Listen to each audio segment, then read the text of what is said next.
It's Mark Allen's One-on-One, and today we're going to visit with Tom Reid, who is, of course, with the broadcast crew for the Minnesota Wild, but we want to focus on Tom when he was a little bit younger, of course, a former Minnesota North Star. We want to find out a little bit about him. Tom, welcome to One-on-One. Well, thank you, Mark. Great to be here. Tom, what we want to do is, I think a lot of folks recognize the voice, a lot of folks recognize the name, but kind of tell us a little bit about Tom Reid, your earlier years and what you got into hockey. Well, it was one of those situations growing up in Canada. Of course, hockey was the number one sport up there, even though it's not the national sport. Actually, lacrosse is, but hockey was certainly evident in our hometown of Fort Erie, Ontario. And at that time, a small town on the border across from Buffalo, New York, with 9,000 people. And our dad made a rink for us in the backyard, and when we were kids, we'd skate up there and learn how to skate a little bit, and then get into organized pee-wee hockey. When I was about 8 years old, we only had maybe 7 or 8 games a year. We had a couple practices, so that was fine, and was able to make my way into play into the Bantams, and then the midgets, and then on to the juniors. I skipped the juvenile area at that time because I started to grow a little bit, and so they wanted me on the bigger squad. So I did that, and then was fortunate to get an opportunity to play for the St. Catharines Blackhawks at that time. They were the farm team of the Chicago Blackhawks. It's all changed now, but they were actually sponsored by the Chicago Blackhawks, and then from there, made my third year and final year there, made the first All-Star team in the OHA, and then made my way to the Blackhawks in 1967 and got traded to Minnesota on February the 14th of 1969 and stayed with the North Stars through 77, 78 and got into broadcasting from that point. A long run that's quick. That's quick enough, isn't it? Yeah, it really is.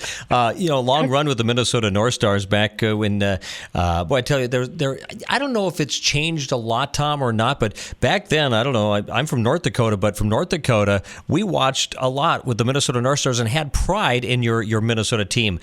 Do we still have that pride with the Wild as we did with the North Stars back then? Yeah, I think so. It was a terrible day when Minnesota left for Dallas, and that was that owner at that point. I don't even like to mention his name, so I won't. But they left in '93, and everyone was disappointed. I mean, we had hockey from 1967, NHL hockey. It was really a great opportunity for the young kids really to grab onto the sport. Watching some of their heroes like the Gump Worsleys and the Bill Goldsworthys and the J.P. Parisis and players of that stature, and try to emulate them on the ice. And then, of course, when they lost the team in '93.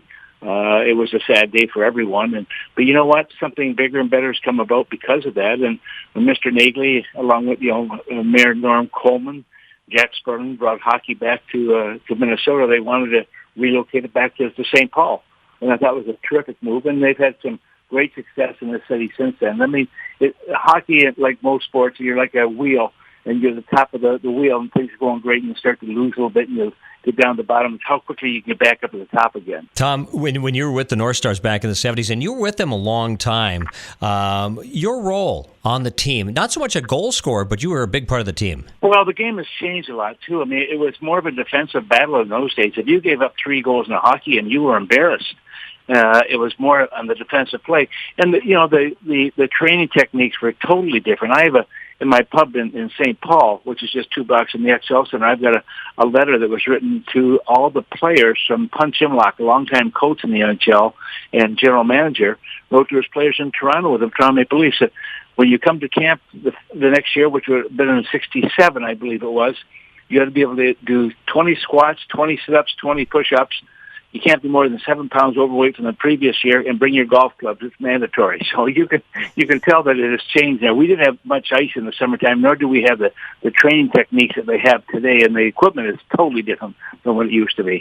Our guest on One-on-One today, Tom Reid, with the Minnesota Wild broadcaster, and of course a former Minnesota North Star. Tom, when your career in the NHL was winding down, late 70s, it was around the time of the 1980 Olympic team, the Miracle on Ice, and all that surrounded hockey. Did that moment in time, did that change the face of hockey much? Oh, I think it did. I think absolutely it did. Everyone became a fan of hockey when you have a group of young non-professional kids playing against the best athletes in the world, and that being Russia at the time, obviously.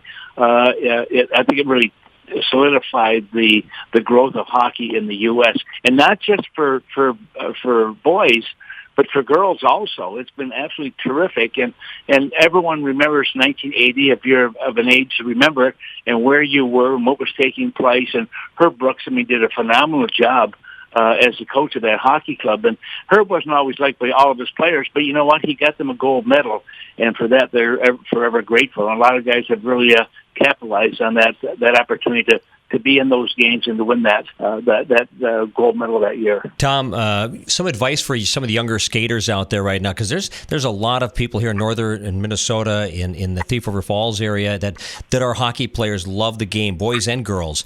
If you could give some advice to the young skaters, how do they become a great hockey player, and what do they do at an early age? I get kids in here all the time, and I like to go over and talk to the kids and see what level they're playing at and so on. And what I really, the first question I ask them when they say, we were out of practice, or we had a game, or we did this, or we did that, the first thing I said, did you have fun? And they, yes, had a great time, had fun. You know what? But the most important part of the game to me is skating. If you can't skate in the league today, you're not going to stay in the league very long. You really have to have the ability to get up and down the ice in a very fast way. If you look at the speed of the game, we used to be able to stay on the ice for maybe 2.5 minutes at a time, 3 minutes sometimes. Now, these guys go 25, 30, 35 seconds, and they're pretty well gassed because that's the energy. It's trying, do a 100-yard sprint and put it into 400 yards and see how fast you're going. You're pretty tired at the end, but it doesn't take long for the recovery rate of these players because they're in such great shape to get back into it again. One-on-one with Tom Reid today on Thief River Falls Radio. And finally, Tom, the Minnesota Wild, kind of a tough start to the season, but I think they've kind of settled down. What do you think here for the rest of the season? Yeah, well, you know what? It's going to be an up-and-down season for Minnesota. They don't have those superstars, but what I like about this team and how they played is that all the four lines are contributing. The three sets of defense are contributing. The goaltender has been fairly good all year long. So it's got to continue that way. And we don't have the high-end players. And the reason we don't, Mark, is because for all those years, when Chuck Fletcher was here, 6 straight years, we were in the playoffs. And when you're in the playoffs, of course, you don't get the first choice of the draft unless you make a nice trade. But Minnesota's not been able to do that. So they're always drafting number 17, 18, 19, up in the 20s, and you don't get those high-end players. And it's hard to build a hockey club today if you don't have high-end draft choices of players of that caliber. It's not very often you're going to find a diamond in the rough. Tom, we appreciate your time today. Thanks for telling us a little bit about you and the history, too, as well. We look forward to visiting with you in a future show as well. All right. Thanks, Mark. Tom Reid, former Minnesota North Star, and now the broadcast crew with the Minnesota Wild on Mark Allen's One-on-One. Allen.